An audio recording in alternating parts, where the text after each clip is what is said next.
मत्ती की अंजील उसका 3 बाब। उन दिनों में यूहन्ना बपतिस्मा देने वाला आया और यहूदिया के बियाबान में ये मुनादी करने लगा कि तौबा करो, क्योंकि आसमान की बादशाही नज़दीक आ गई है। ये वही है जिसका जिक्र यशायाह नबी की मार्फत यूं हुआ कि बियाबान में पुकारने वाले की आवाज़ आती है कि खुदावंद की राह तैयार करो, उसके रास्ते सीधे बनाओ। ये यूहन्ना ऊँट के बालों की पोशाक पहने और चमड़े का पटका अपनी कमर से बांधे रहता था, और उसकी खुराक टिड्डियाँ और जंगली शहद था। उस वक्त यरूशलेम और जिस सारे यहूदिया और यरदन के गिरदो नवा के सब लोग निकलकर उसके पास गए और अपने गुनाहों का इकरार करके दरियाए यरदन में उससे बपतिस्मा लिया। मगर जब उसने बहुत से फरीसियों और सदूकियों को बपतिस्मा के लिए अपने पास आते देखा तो उनसे कहा कि ऐ सांप के बच्चों, तुमको किसने जता दिया कि आने वाले गजब से भागो?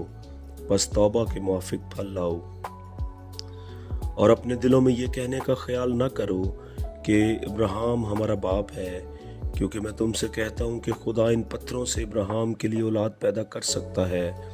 और अब दरख्तों की जड़ पर कुल्हाड़ा रखा हुआ है, बस जो दरख्त अच्छा फल नहीं लाता वो काटा और आग में डाला जाता है। मैं तो तुमको तौबा के लिए पानी से बपतिस्मा देता हूँ, लेकिन जो मेरे बाद आता है वो मुझसे जोरावर है। मैं उसकी जूतियाँ उठाने के लायक नहीं। वो तुमको रुल कुदूस और आग से बपतिस्मा देगा। उसका छाछ उसके हाथ में है और वो अपने खलियान को खूब साफ करेगा और अपने गेहूं को तो खत्ते में जमा करेगा, मगर भूसी को उस आग में जलाएगा जो बुझने की नहीं। उस वक्त यस्सु गलील से यरदन के किनारे यूहन्ना के पास उससे बपतिस्मा लेने आया, मगर यूहन्ना ये कहकर उसे मना करने लगा कि मैं आप तुझसे बपतिस्मा लेने का मोहताज हूँ और तू मेरे पास आया है। यस्सु ने जवाब में उससे कहा, अब तू होने ही दे, क्योंकि हमें इसी तरह सारी रास्तबाजी पूरा करना मुनासिब है।